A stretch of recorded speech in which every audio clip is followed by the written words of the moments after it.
उनका नाम है खान सर, जो कि आज हमारे साथ में यहाँ पर आए हुए हैं। इनकी जितनी तारीफ की जाए उतनी कम है। एंड प्लीज आइए सर, मुझे स्टेज पर ज्वाइन कीजिए। सब लोगों को मेरा नमस्कार। सबसे पहले तो मुझे ये बताइए कि घर पर भी अब आपके सारे रिश्तेदार आपको खान सर बोलने लगे हैं, आपका नाम बन गया है वो? हाँ, अब लगभग सब लोग यही नाम से बुलाने लगे हैं। मेरे साथ में भी ऐसा होता है बहुत सारे लोगों के फोन में, बिकॉज मैं रंगीली रुचि के नाम से रेडियो पर हूँ, तो रुचि नहीं रंगीली लिखा होता है। तो मेरे साथ में ये एक घटना हो गई, लेकिन आपके साथ में तो एक अच्छी बात हो गई है कि लोग आपको सर बुलाते हैं। कभी कभी हम लोग अपने प्रोफेशनल लाइफ में इस तरह से इन्फ्लुएंस हो जाते हैं, इस तरह से इन्वॉल्व हो जाते हैं कि लोग प्रोफेशनल लाइफ की वजह से ही जानने लगते हैं। बिल्कुल। तो वही हम लोग के साथ भी वही है। आपसे क्या सवाल पूछूं मैं? मतलब आप सबसे सवाल पूछते आए हैं, मुझे यहाँ पर थोड़ी शर्म आ रही है आपसे सवाल पूछने में। सवाल आपको पूछना है, आप हमसे कहिएगा कि हम क्या सवाल पूछे। हम लोग तो एक एजुकेशन के सेक्टर से थे जी। और जब हम लोग इसकी शुरुआत किए थे एजुकेशन में, तो हमें नहीं लगा था कि इतना एजुकेशन को हम लोग वर्ल्ड लेवल तक ले जा सकते थे। जी। कहीं ना कहीं हमें भी इस चीज का दुख लगता था कि हमारी जो भारत का कल्चर था, हमारी जो संस्कृति थी, हमें विश्व गुरु कहा जाता था। दुनिया से लोग हमारे यहाँ पढ़ने आया करते थे। आज भारत से लोग जा रहे हैं। एक हमारा सपना है, पता नहीं कब ये पूरा होगा, कि बाहर से भी लोग यहाँ पढ़ने आएंगे और हम इस जन्म में इस सपने को पूरा होते देखकर ही जाएंगे। क्या बात है। लेकिन कुछ ना बहुत ही पिक्यूलर चीजें होती है जो कि टीचर्स करते हैं, जो एक क्लासरूम में होती है। जैसे कि आज की तारीख में अलाउड नहीं है, लेकिन हमारे जमाने में तो चौक सीधा आगे से फेंक करके जहां पर हम बैठे हैं वहां पर निशानेबाजी लगाई जाती थी, या फिर get out of the class हो जाता था, या फिर नील डाउन होता था, या फिर मुर्गा बनाया जाता था, या फिर हैंड्स अप कर दिया जाता था। तो आप ये सब मिस करते हैं क्या व्हाइल यू टेक क्लास? नहीं, ये तब होती है जब क्लास बोरिंग हो जाती है तब। हाँ। तो हम लोग की पूरी कोशिश रहती है कि क्लास में कभी बोरिंग फील ना हो। तो हम अपने टीचर्स के ग्रुप में भी एक बात ये बोलते हैं कि फिजिक्स का सबसे उटपटांग चीज होता है क्वांटम फिजिक्स। हम कहते हैं कि जो कभी पढ़ाई नहीं किया है, एक मजदूर भी अगर थक के आ रहा है, उसको भी आप इतने बेहतरीन ढंग से पढ़ाएं कि वो भी बोर ना हो, उसको भी समझ में आ जाए। तो इसके लिए आपको मेहनत करना पड़ेगा। और हम टीचर्स को भी यही कहते हैं कि जिस तरह से एक फिल्म डायरेक्टर मेहनत करता है 2 घंटे की फिल्म के लिए 2 साल, आप भी 1 घंटे के क्लास के लिए 5 घंटे मेहनत कीजिए, कोई लड़का नहीं सोएगा। और हम तो लड़कों को भी यही कहते हैं कि हम पढ़ाते हैं, तुम्हारे में दम है तो भूल के दिखाओ। वाह, क्या बात है। तो मैं आपसे जानना चाहूंगी कि YouTube, जिसके जरिए आप actually millions and millions of students तक पहुंच पा रहे हैं, YouTube एक शिक्षा का माध्यम इन इंडिया, ये जो एक टॉपिक है, इसको अगर आप थोड़ा सा इलैबोरेट कर पाएंगे, so that people also know, जो कि आज तक शायद आपकी क्लासरूम का हिस्सा नहीं बन पाए, उन्हें पता चले कि क्या किस लेवल का इम्पैक्ट है जो कि आपने भारत में जो विद्यार्थी हैं उनके ऊपर बनाया है। YouTube एक शिक्षा का माध्यम। देखिए, पहले एजुकेशन, अभी क्या हो गया, एजुकेशन एडटेक हो चुका है। Edtech in the sense education के साथ साथ आपको टेक्नोलॉजी को भी लाना पड़ेगा। अब शुरुआत में हम लोग भी इसको एडॉप्ट नहीं कर पाए थे।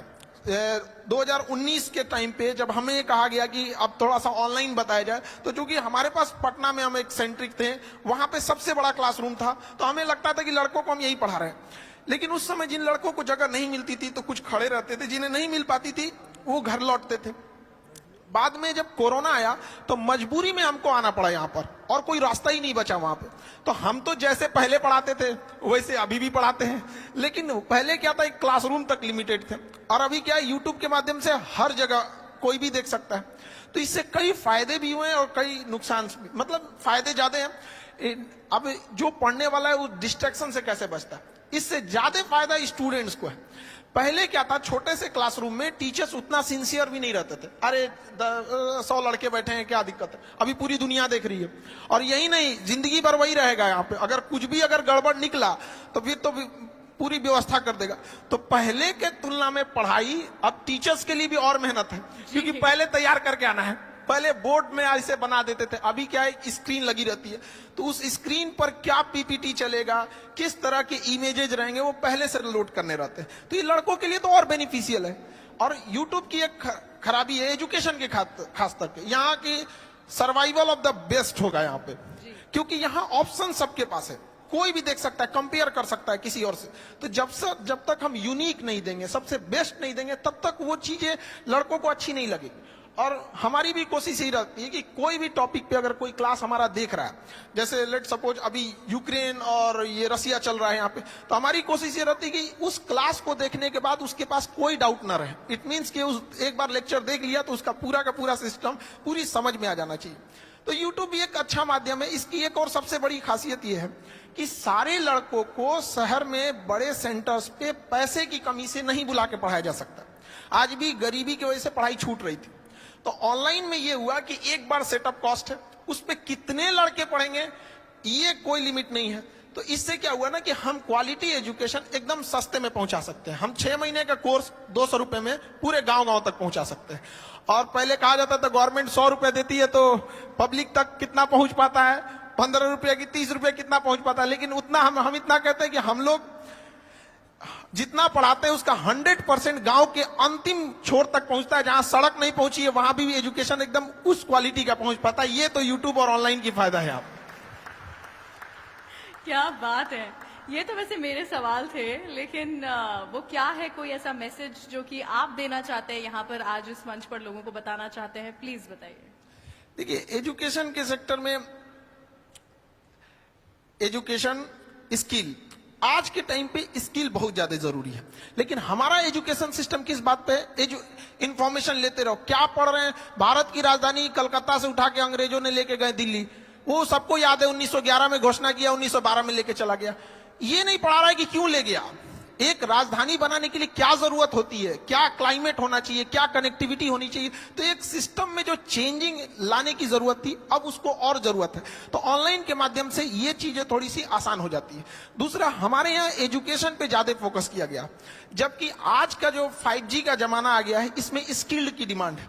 तो अभी एजुकेशन में 50% इंपॉर्टेंस हमें एजुकेशन और उतना ही इंपॉर्टेंस स्किल पर भी देना चाहिए, ताकि वो अपने पैरों पे जितना जल्दी खड़ा हो सके।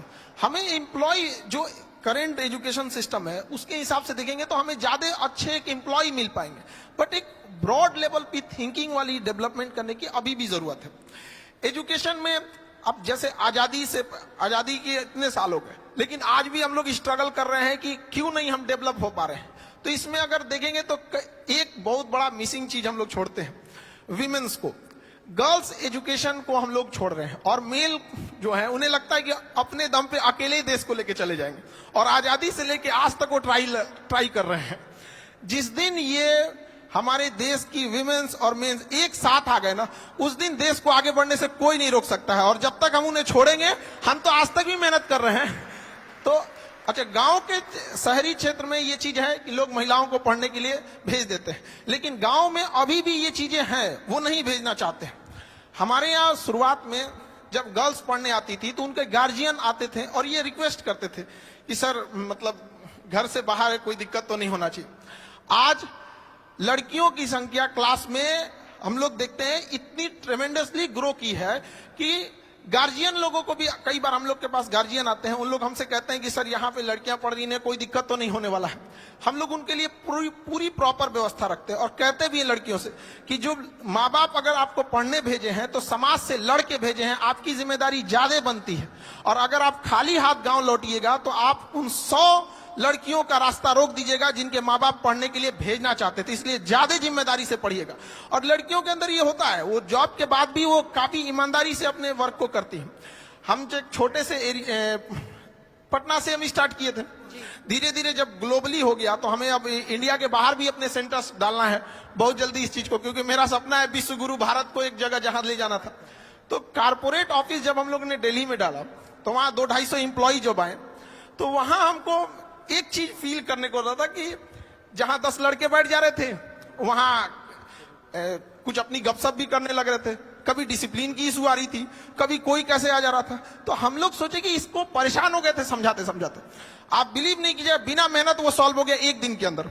हम लोग ने 15 के बीच में ना एक गर्ल्स को रख दिया। अब उसके बाद से कोई मेहनत नहीं करना, पूरी डिसिप्लिन है हर 10-15 के बीच में। तो ये तो पावर होता है उनके अंदर। तो उनको अपनी पावर पहचानने की जरूरत होती है। कई बार ना वो इतनी फ्रस्ट्रेट कर दिया जाता है उनको ना कि वो जिस लड़ाई को लड़ना चाहती है वो उससे भटक जाती है, क्योंकि उनको ना उनका अपनी शक्ति, उनके अंदर पावर है। जिस तरह से जामवंत की जरूरत थी हनुमान जी को उनकी शक्ति बताने के लिए, उस तरह से महिलाओं को भी अपनी शक्ति पहचानने की जरूरत है। और जिस दिन क्लास में, हम तो यही कहते हैं, जिस दिन किसी शिक्षण संस्थान में, एजुकेशन वाले में जितने लड़के हैं उतनी लड़कियां हो जाएंगी, तो फिर ज्यादा दिक्कत नहीं आने वाले कुछ समय में देश अपने से बदला हुआ नजर आने लगेगा। क्योंकि शिक्षा ही एक ऐसा जगह है, एक ऐसा हथियार है जिससे हम हर तरह की कुरीतियों से लड़ सकते हैं। और अगर बहुत सारे ऐसे एग्जाम्पल हमारे समाज में देखने को मिलेंगे जिनके पिताजी पढ़े थे लेकिन बेटा कुछ नहीं कर सका, लेकिन ऐसा एग्जाम्पल आपको ना मिलेगा कि जिसकी मां पढ़ी हो और बेटा अनपढ़ रह गया हो। ये एक जिम्मेदारी होती है मां की। हमको अभी भी याद है जब हम लोग पढ़ाई करते थे, मेरा कुछ अभी स्टूडेंट लाइफ में थे, तो मेरी मम्मी के पेट में पथरी था, तो वो डॉक्टर कह रहा था कि इसका इलाज करा लीजिए, बहुत रिस्की हो सकता है। लेकिन मेरी मम्मी कहे कि नहीं, ये पैसा दे देंगे ना तो मेरा बेटवा पढ़ेगा कैसे। उस पथरी के पत्थर लेके मेरी मम्मी ने मेरा फीस भरा था। और हमको आज भी याद है कि हमको ना जब एग्जाम में हम लिख रहे थे तो मेरा ना वो हाथ कांप रहा था कि हमको किसी भी तरह से सक्सेस होना है, वरना हम अपनी माँ के लिए जिम्मेदार हम ही होंगे। तो मेरी मम्मी पढ़ी नहीं, लेकिन हम इतना तो कहते हैं कि अगर माँ पढ़ी नहीं हमको यहाँ पहुंचा दी, अगर पढ़ी रहती तो कहाँ पहुंचा देती। ये एक पावर होता है विमेंस का। ब्यूटीफुल। तो हम सबसे हाथ जोड़ के विनती करेंगे कि 2 रोटी कम खाइए लेकिन बच्चों को पढ़ाइए, और प्लीज अपनी बेटियों को रास्ता मत रोकिए। वो इस देश को बदल सकती हैं। 1947 से पुरुष लोग मेहनत कर रहे हैं और उनको पता नहीं कब तक करना पड़ जाएगा, इसलिए आप लोग का साथ देना बहुत जरूरी है। और लड़कियों को भी कहते हैं कि अगर माँ बाप आपको पढ़ने के लिए बाहर भेज रहा है तो बड़ा समाज से लड़ के भेज रहा है, तो उस समाज का भी ख्याल रखना है कि जब बारिश होती है तो हम छाता लगाते हैं, बारिश तो अपने वक्त पर रुक ही जाएगी। तो समाज भले लड़कियों को पढ़ने न दे, लेकिन छाता लगाना है, समाज से लड़ना है, और माँ बाप को यह साबित करना है कि समाज यही ना कहता है कि घर से बाहर जाएगी तो शायद संस्कार भूल जाए। माँ बाप को यह विश्वास दिला के रखना है। लड़कियों से भी कहेंगे कि बाहर निकलने के बाद, सफल होने के बाद माँ बाप को यह सिखाना है कि देखिए हमें संस्कार में 4 गुना बढ़ोतरी हो गई, आपको जिसका डर था हम वो कभी नहीं होने देंगे, हम आपके लिए हमेशा खड़े रहेंगे। तो एजुकेशन, हमें बहुत खुशी होती है जब लड़कियां पढ़ने आती है। एक बार हमारे संस्था की बात थी कि रात का एक बैच था 8 से 9 का, और अचानक बारिश आ गई, और इतनी जोर से बारिश आई थी कि छुट्टी देना पॉसिबल नहीं था। लड़के तो भाग गए कैसे भी भीग भाग के, कुछ लड़कियां बच गई, बेचारी कैसे जाएंगे।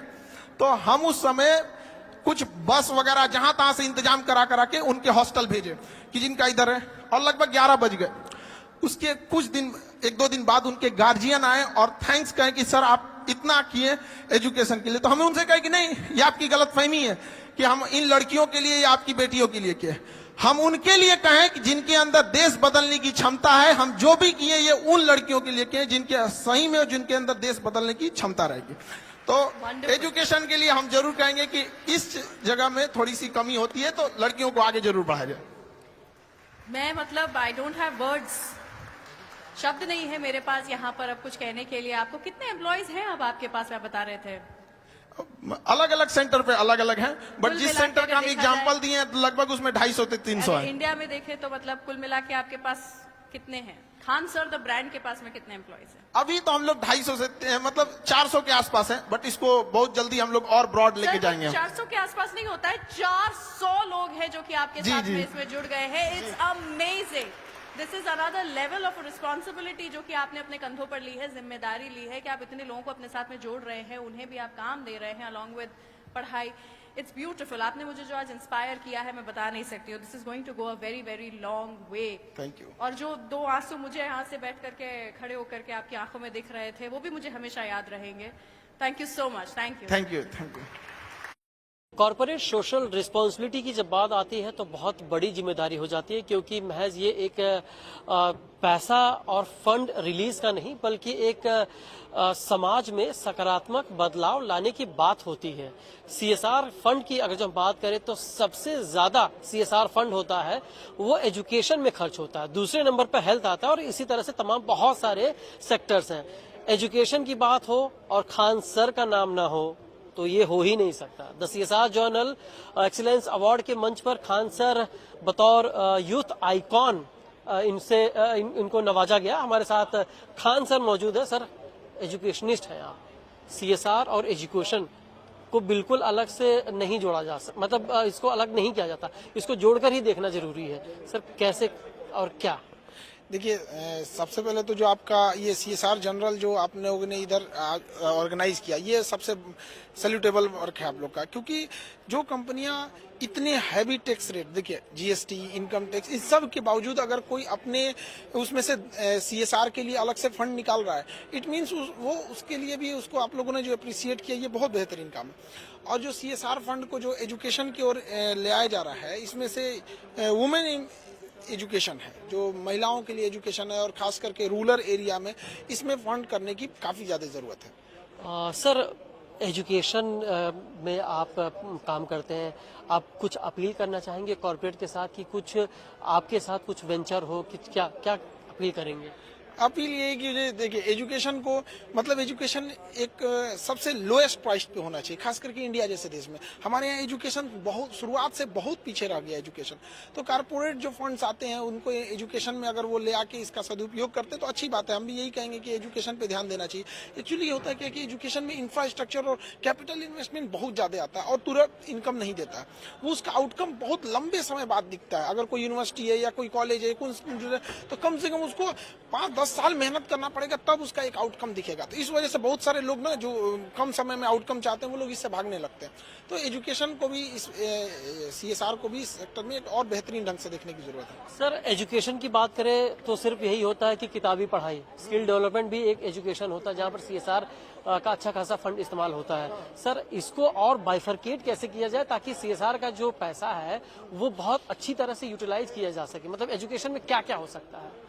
देखिए एक एजुकेशन में ना आप देखिएगा ना, तो हमारे यहाँ जो रिच फैमिली है उसको तो पैसे की कोई प्रॉब्लम नहीं है, तो उसके लिए स्किल वगैरह नहीं, वो बेहतरीन ढंग से अपना एजुकेशन देते जा रहे हैं। लेकिन एक जो lower than middle class family, उनके लिए ना रोजी रोटी है, वो कंफ्यूजन में हो जाता है कि हम कमाए की पढ़ाएं बच्चों को। तो वैसे लोगों के लिए स्किल बहुत ज्यादा जरूरत होता है, ताकि वो अपनी मिनिमम जरूरतों को अपने स्किल के दम पे अर्न कर सके, और बाकी वो अपने नॉलेज और आगे स्किल और चीजों को निखार के आगे बढ़ सके। तो 50% एजुकेशन पे और 50% स्किल पे, दोनों साथ रखना चाहिए ताकि दोनों एक साथ पैरेलल हो सके। सर, आप रिमोट इलाके से आते हैं, आप ऐसे देश की जनता को रिप्रेजेंट करते हैं जो यूथ है। एजुकेशन आपके लिए एकदम से आपको बिना इससे जुड़ा कर ही देखा जाता है। सर, आपसे ये सवाल है कि आपको नहीं लगता कि CSR का जो पैसा होता है या CSR एक्टिविटीज होती है वो चुनिंदा जगहों पर ही होती है? जो रूट कॉज है CSR को, उसको लेकर कहीं ना कहीं इसको ज्यादा करने की जरूरत है। हाँ, अब CSR का फंड कौन किस एरिया में लेके जाता है ये तो हम लोग के कंट्रोल में नहीं रहता है। लेकिन हाँ, एक है कि डिजिटलाइजेशन जब से हुआ है, 5G या फिर डिजिटलाइजेशन की वजह से, उससे एक फायदा हुआ है कि जो रिमोट एरिया थे वहां तक एजुकेशन अब अच्छे से पहुंच चुकी है। और डिजिटल होने से एक फायदा ये हुआ है कि मतलब लो कॉस्ट में एजुकेशन एफोर्ड हो सकती है। अच्छा, सर, मैं आपका वक्त जरूर ज्यादा लूंगा क्योंकि आप पकड़ में जल्दी नहीं आते और बहुत सीमित और बहुत कंजर्वेटिव आंसर आप देते हैं। आपसे जानना चाहेंगे बहुत सारी चीजें, मेरी बहुत जिज्ञासा, और मैं बहुत दिनों से आपसे बहुत सारे सवाल मेरे हैं, उनसे जानना चाहूंगा। सर, आपकी जीवनी, आपका जो संघर्ष है उसे दुनिया जानती है, दुनिया जग जाहिर है वो। सर, लेकिन उस जीवन और उस संघर्ष के पीछे के बाद जो मजबूती आपको मिली है उसके बारे में मैं चाहूंगा कि उन सब चीजों के बारे में आप हमारे सिर्फ संक्षेप में बताएं। देखिए हम लोग तो एक एजुकेशन से जुड़े रहे हैं लोग, और अमूमन ऐसा कहा जाता है, ऐसे लोगों को लगता है कि उनका स्किल या एजुकेशन काम आएगा कि नहीं आएगा। बहुत सारे लोग अभी भी सुनते होंगे, लोग कहते हैं पढ़ लिख के कोई राजा हुआ है, जब उटपटांग बातें लोग करने लगते हैं। स्किल एंड एजुकेशन कभी खराब नहीं जाता। हम हर लड़कों को कहते हैं जी जान लगा के अभी यंग एज है, मेहनत करो। यहाँ पर जितना ज्यादा स्किल और एजुकेशन को अपने अंदर लाएंगे, वो एक तरह का इन्वेस्टमेंट है, वो आगे जाके रिटर्न देगा ही देगा। लेकिन आजकल के यूथ ना शॉर्टकट भागना चाहते हैं। एक स्किल्ड और एजुकेशन दोनों को बैलेंस लेके चलना चाहिए। सर, सब लोग खान सर कहते हैं। आपका नाम, लोग आपके नाम मतलब जानने के लिए लोग कंपटीशन